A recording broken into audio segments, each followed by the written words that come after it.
Aħfrilna dnubietna bħalma naħfru lil minu ħati għalina u la ddaħħalniex fit-tiġrib iżdeħlisna mid-deni. Amen.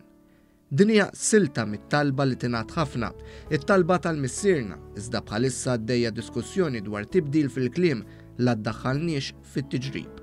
Kien propju il-Papa Franġisku li kompla anqal id-diskussjoni. Dwar dan tkellimna ma' teologu u viċi dekan tal-Fakultà ta' Teoloġija fl-Università ta' Malta Father Hector Sherry li spjegalna kif l-argument tal-Papa jagħmel ħafna sens. Meta il-Papa jikkummenta dwar dan fil-fatt jgħid kif ġiet bit-Taljan.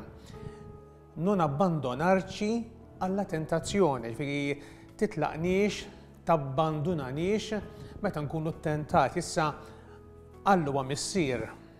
U l-ebda missier ma jixtieq jara lillu li jiddu jitfixklu jaqgħu. Ġifieri Alla mhux idaħħalna fit-tiġrib, anzi iħarisna.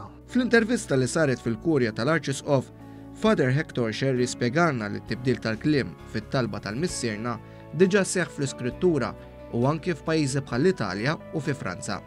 Staqsejnih jekk Malta u x'lesta għal dan it-tibdil u għalilna hekk. Li għandu jsir u li nistħajjel li jista' jsir hawn Malta huwa li huma l-isfijiet ta' Malta u għawdex li naturalment jieħdu deċiżjoni dwar dil ħaġa għax huwa kompitu tagħhom u dover tagħhom ħaġa bħal din bħalma wara kollox fejn jitlu wkoll il-kodba liturġiċi kollha l-kodba tal-quddiesa u s-sagramenti dak jiddependu mill-isfijiet fejn tidħol l-approvazzjoni tagħhom. It-teologu li jartikola ħafna u jitkellem saħaq li l-isfijiet Maltin jaslu għad-deċiżjoni tagħhom wara qatt ta' pariri mhux neċessarjament biss minn teologi. Naturalment huma ħajkonsultaw ma' xi esperti. Esperti fil-Bibja, pereżempju, xi teoloġi, nistħajr anki jistgħu jikkonsultaw anki nies li huma esperti fil-Malti wkoll, tafetti il-lingwa Maltija. U jaslu għal deċiżjoni wara li jkunu semgħu dawn il-pariri li jkunu mogħtija lilhom.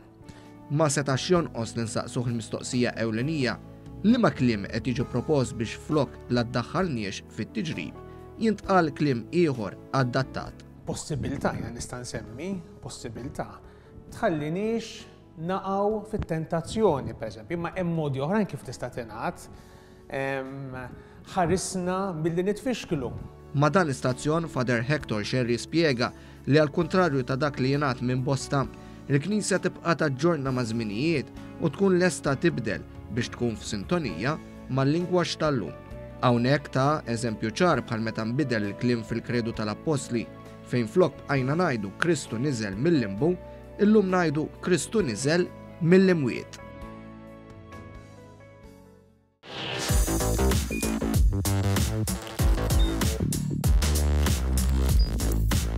Idħol fuq one.com.mt u hemmhekk tista' tara l-programmi kollha li jxandru fuq One permezz ta' One Play.